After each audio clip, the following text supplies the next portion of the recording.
बाळाचं चाललंय दुकान लावायचं काय ते मी पुढे सांगतेच. दिवाळीची साफसफाई पार्ट 2 चालू आहे. दुसरं रूम साफ करायला घेतलं, तिथे माझा पसारा होता. जागा कमी आहे आणि माझ्याकडे सामान जास्ती आहे.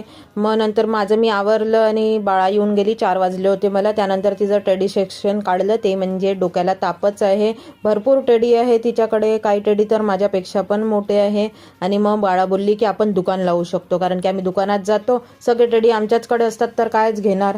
मग आणि नंतर मग तिचं हा टॉय बॉक्स काढला, ज्याला कितीही साफ करा तरी कचराच वाटतो. इथे 11:15 वाजून गेले. माझं सगळं आवरता आंघोळ वगैरे मी सगळं आटोपली आणि त्यानंतर मग तरी माझे कामं बाकी होते. बाळा इथे जेवण करून झोपून गेली होती. दुपारचं जेवण होतं तेच जेवली होती, कारण की आम्ही 5 वाजताच जेवलो होतं.